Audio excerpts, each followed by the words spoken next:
Welcome back. Welcome back. Your man Dominic in here. Dominic in the morning on the all new radioonfire.com. Thank you for joining me. Thank you for tuning in. Happy Monday to everybody. It is the start of a new week. Over the weekend, there was the 20th anniversary of the terrible 9/11 attacks in New York and in various places around the country. Just, whenever we come to this time of the year, I just think back to what I was doing 9/11. And at that time, I was managing a record store. So this particular day, 9/11 in 2001, was also the day that Jay-Z's Blueprint album came out. So we were excited about that big release, and we're selling music, preparing all that kind of stuff. And, social media wasn't popping like it is. I had a radio on in the back of the store. I was in the front of the store, was not, really listening to it. But as folks were coming in to the store, they were asking, did you hear about what happened? Different things like that. And so many people kept saying it that I go to the back of the store and I turn on the radio and I hear obviously what happened. I had to turn a TV on in the store, and we start to see the aftermath of what happened at 9/11. Eventually, they closed the mall. So this is a Mondawmin Mall in Baltimore.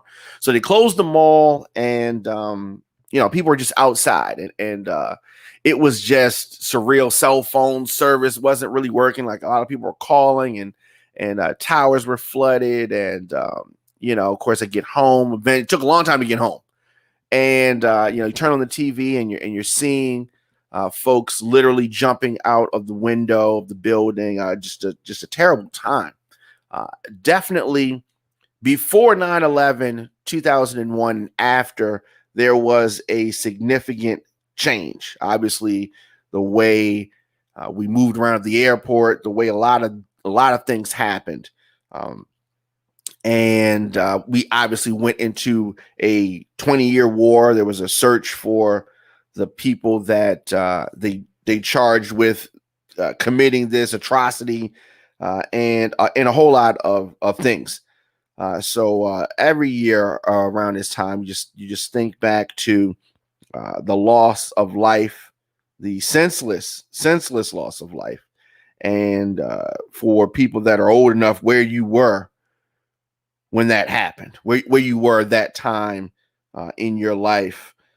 So that was a milestone that was reached over the weekend.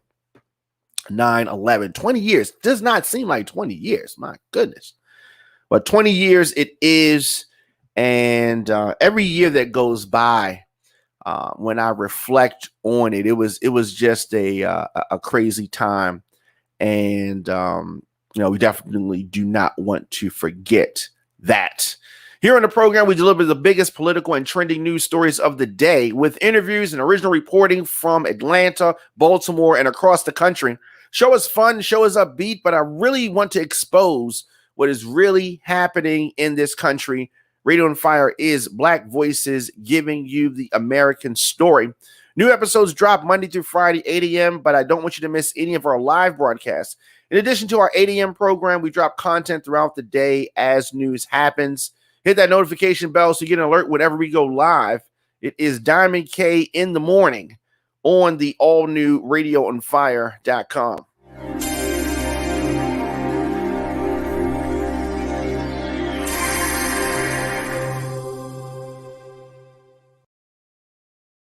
Welcome back, Diamond K in the morning, all new radioonfire.com, the show.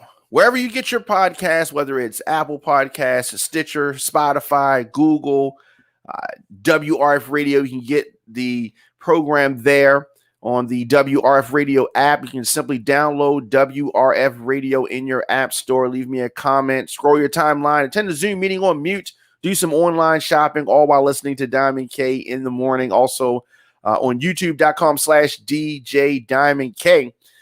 So, I mean, I hate stories like this. I really do. I hate stories like this. In Baltimore, this aunt and uncle, right? These losers charged with the murder of a 15-year-old boy. So this man and woman right here have been charged with manslaughter and murder after their 15-year-old nephew was found dead during a call for possible child abuse. These are low lives. Baltimore police said that officers responded on January the 26th to an area hospital for the report of possible child abuse. So whenever they get these types of calls or this type of activity in the hospital, they reach out to the police, as they should. So once at the location, officers located Hezekiah Hedaford, 15 years old, and unfortunately, the young man was unresponsive and being treated by the medical professionals. So the victim's condition was one that was reminiscent of abuse. So these officers notified homicide and child abuse detectives. They come. So this is back in January. So on January 28th is when this happened. Young Pettiford died from his injuries. So the victim's remains transported to the examiner's office, and they determined the cause of death, ruled it as a homicide by blunt force trauma. This was done back in March 17th to be exact. So as this is progressing, these losers, these murderers, these pieces of crap thought they got away with it because, time has passed. Time had passed. So finally, August 30th, an arrest warrant was issued for the victim's aunt and uncle, 32-year-old Stephanie Colin and 44-year-old Dion Ball Sr. So the warrant, detectives arrested both of them on September the 10th, transported them to Central Booking Intake, where they were charged with the murder and manslaughter. We're going to continue to keep you posted on this. This is just the worst type of crime. These adults, blunt force trauma to this child, 15 years old, life snatched away before he even got started. Only 15 years old. 15 years old. So we're definitely going to keep you posted on this. I said it before. I hate stories like this. Hate stories like this. Of course, we're going to take a quick break. Come back right after this.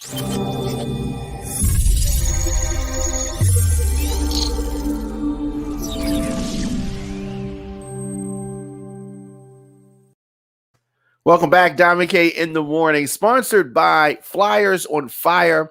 If you need a flyer created, Flyers on Fire can design your quality digital flyer in 24 hours. Are you promoting something on social media? Flyers on Fire can help brand your message with a quality flyer. Visit them on Instagram at Flyers on Fire. So you made Tomika back in here, Tomika in the Morning on the all-new radioonfire.com. And, I like to go through some of the news stories of the day. And we are here many times throughout the day. This is not just a one-time thing. I am following news stories. In addition to this program, we have a lot of other original programs here at Radio on Fire. And I have a whole lineup to run down to folks, and we're going to do that. North Korea says that it tested a new long-range cruise missile. Said this today, that it successfully completed this. Tested a newly developed long-range cruise missile over the weekend.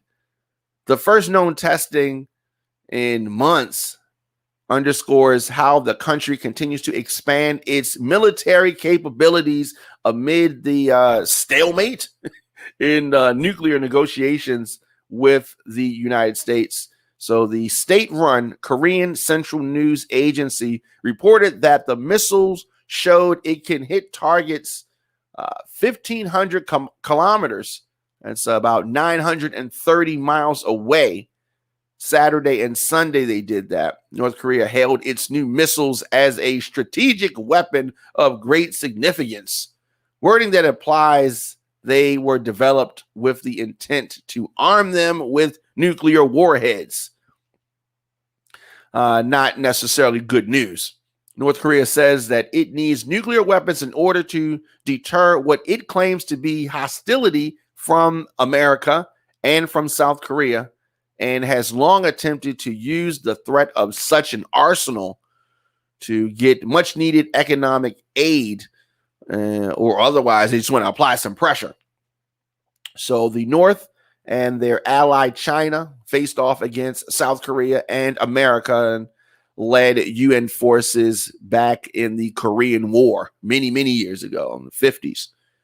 And that conflict ended in a truce that has yet to be replaced with an official peace treaty. I guess technically this war is still going on. So I'm going to keep you posted on that. It's just amazing that this is still going on after all this time. Tomika in the Morning is sponsored by Tasty Moscato. If you could pour sexy in a glass, this would be it. This smooth, seductive Moscato wine blended with vanilla takes your palate to a whole nother level of taste meat. Unlike most, Tasty Moscato can be deliciously paired with a variety of meats, cheeses, veggies, as well as desserts. It's the sweet taste of luxury that you've been craving. Visit Tasty Moscato. Search them on Facebook. That is Tasty Moscato. So we are, I guess, closing out of the summer and heading into the fall. And for kids young kids in New York City, this is the start of the school year. 1 million New York kids amid the new vaccine rules. About 1 million New York public school students went back today. This is the nation's largest experiment in-person learning during the coronavirus pandemic. The start of school year coincides with several milestones in the city's pandemic recovery, all hinging on vaccine mandates. All hinging on that. Vaccine mandates. So the nearly all of the city's 300,000 employees will be required to be back in their workplaces in person today. The city is ending remote work. Most will either need to be vaccinated or undergo weekly COVID-19 testing to keep their jobs. The city was also set to start enforcing rules requiring workers and patrons to be vaccinated indoors at restaurants, museums, gyms, and entertainment venues. The vaccine requirement has been in place for weeks, but has not actually been enforced. So now they're going to enforce it. There will also be a vaccine mandate with no test options, no test out, none of that. Vaccine or you don't have a job for teachers, though they have been given until the 27th of this month to get their first shot. So some school districts across the country are still offering online instruction. New York is not doing that at all. So families that prefer it, New York officials say that there will be no remote option despite the persistence of the highly transmissible Delta variant of COVID-19. New York kept schools open for most of the last school year, with some students doing a mix of remote and in-person instruction. Most people feel that in-person instruction does not give students that full experience. So you have that. So you have some folks that say we need to be back in school. Some folks say I'm scared for my child and but I don't want my child to be left behind and not get the instruction that they need. So you have that whole thing. So Mayor de Blasio says that our kids need to be in school, and it's unbelievable that some kids haven't seen the inside of a classroom for a year and a half. Mayor said this: there are massive consequences to that, including health care consequences. The healthiest, best place for kids to be is in school. Oh, but let's keep in mind that these young kids can't get the vaccine and can still transmit it. And then they wonder why this is spreading around. Like, whatever. A mask will be required for all students and staff members, as is the case in schools across New York State. We're going to continue to follow this, and hopefully this works out. I'm really ready to have this pandemic behind us, as most of you are as well. It is something we've been dealing with, and a lot of folks have different takes on it, different takes on how we need to combat it, but we have to wear a mask. And one thing that frustrates me is some in the mainstream media, some in government, act like folks that do not want to get the vaccine, like something's wrong with them, like they're crazy or something, right? I think that you need to be respectful of the fact that everybody is not willing to just free willy-nilly inject something in their body. And how dare you question what's being put in your body or want to take some time with it, considering the fact that it came so quickly. And they'll point to all kinds of things. They'll point to, you took the vaccines before. You don't know what's in other things, and trust us. And there have been so many wrong moves with regards to the rollout of the vaccine. One thing in particular that stands out to me is that when the vaccine started to become readily available and folks started getting it, these same people that are saying, take the vaccine, said that if you get the vaccine, take your mask off. Right? Now, mind you, at that time, they thought that these people were immune and were safe and couldn't get it. And so you had this whole thing where folks weren't wearing masks because the same people that are telling you to take the vaccine told you if you have the vaccine, take your mask off. Right? So you have all these people congregating. The virus starts spreading around. And of course, it's new. And they don't know the fact that vaccinated folks can still pass it, get it, and all that. So then the numbers start ticking up, and then they're confused. Wow, it must be the people that are not vaccinated that are causing this tick. It's everybody that's causing it. It's vaccinated folks. It's unvaccinated folks, because the vaccine does not prevent you from passing the virus on. So while it may minimize some of your symptoms, it still is traveling around. And so that comes back, bringing me full circle. Masking is important. And so the way that mainstream media paints folks who don't want to get the vaccine is like all folks who don't want to get the vaccine or not comfortable or what they call vaccine hesitant, all of them, are not on some, I'm not wearing a mask. Some of them are wearing a mask. Most of them are wearing masks. They're just not ready to get the vaccine. And I don't think that point gets made enough. They just put this image out there like, if you don't want the vaccine, that you're just one of these people that don't want to do anything. And that's not true. There's another box of folks who are not necessarily ready to get the vaccine, but are wearing their mask and are socially distancing themselves. Now, let's keep in mind, I saw football games over the weekend, 70,000 people in the stands. I don't even know how that's going to go. We're going to see how that goes. Hopefully all is well with regards to that.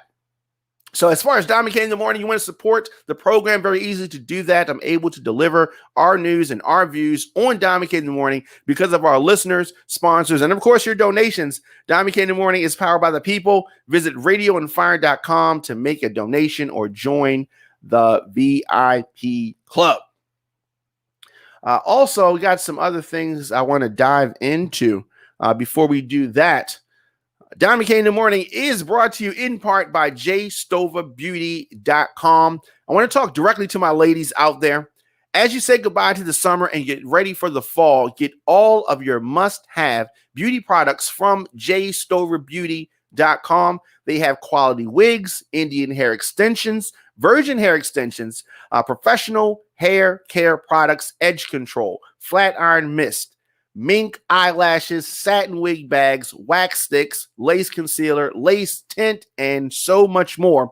jstoverbeauty.com also does custom wig making, maintenance, and revamp services. You can check them out on social media. J Stover Beauty on Instagram, J Stover Beauty LLC on Facebook. Be a girl with mind, a woman with attitude, and a lady with class. Visit jstoverbeauty.com. And we're going to take a quick break and come back with more of the program after this.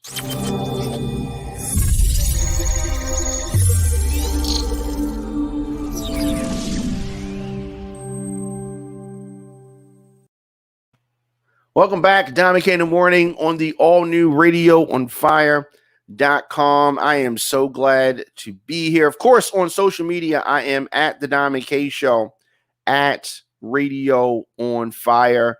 The 2021 Baltimore Music Awards, streaming November the 4th at 7 p.m. on radioonfire.com. On social media, Baltimore Music Awards. So nominations are open right now. You can cast your nominations in all the categories, radioonfire.com/Baltimore Music Awards, or links are in the bios on social media. This is the 10th annual Baltimore Music Awards, and something that we are doing to help celebrate Baltimore's entertainment community. And we do this every year in November. So definitely let your voices be heard in this 10th annual event. So excited about this, by the way. We've been doing this and just trying to recognize there's a lot of talent here in Baltimore, if you didn't know. And we're going to recognize some of that. I'll be back right after this.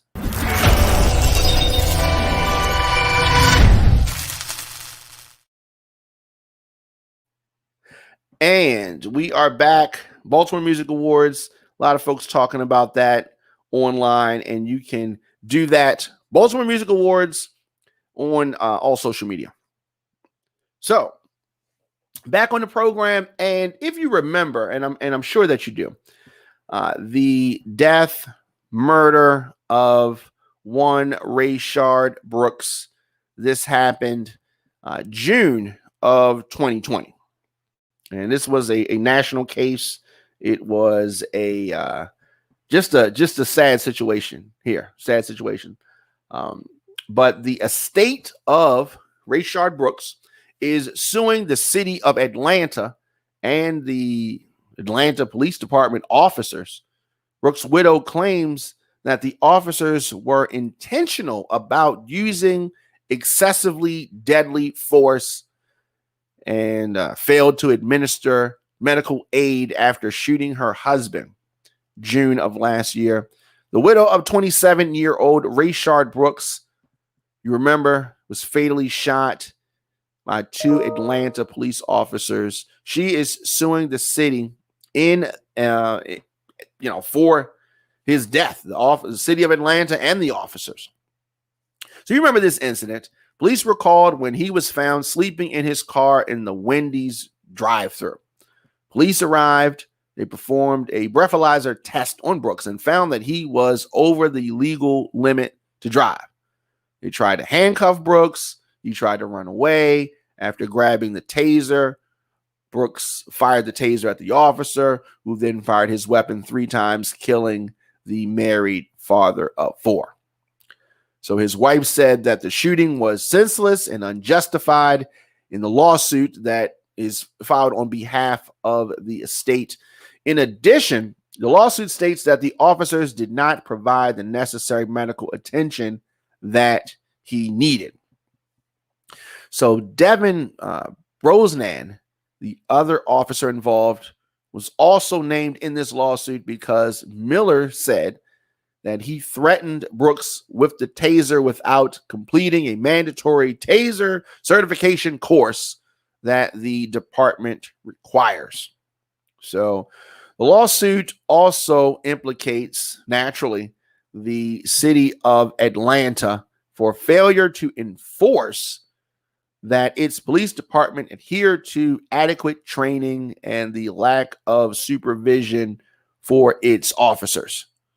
So the video recording of Brooks' death made headlines when that was released last summer, mid-June. So several videos captured by body camera footage from the officers at the Wendy restaurants, a surveillance camera, bystander video. There is a police dash cam video. The full 41-minute altercation between Brooks and the officers can be seen from the moment they arrive at 10:42 until his death less than an hour later. This was a sad case, and it caused a lot of pain and anguish in the community. There was a lot going on at that time. But the suit is something that we were expecting. Definitely something that we were expecting. And I don't know how this is going to go. Now, I don't predict there's going to be a big turmoil from this. And I think that the estate is going to win this. But I don't know, it's just a sad situation. I wish he hadn't grabbed the taser. It's just a sad situation. Sad situation. Let me know your thoughts in the comment section. Instagram, Facebook, Twitter, LinkedIn, TikTok, at The Diamond K Show, at Radio on Fire. Of course, I will be back here tomorrow for Diamond K in the morning. You can check us out tonight for the RTV show, 7 p.m., radioonfire.com. And, of course, Father and Son News Show, Connected Corner, and a lot of other programs. Miss any episodes of Diamond K in the morning, anywhere you get your podcast, however you're hearing this broadcast, just search Diamond K in the morning, subscribe, Apple Podcasts, Google Podcasts, Stitcher, Spotify, WRF Radio, radioonfire.com, Audio Mac, youtube.com/DJ Diamond K. I'll see you guys tomorrow.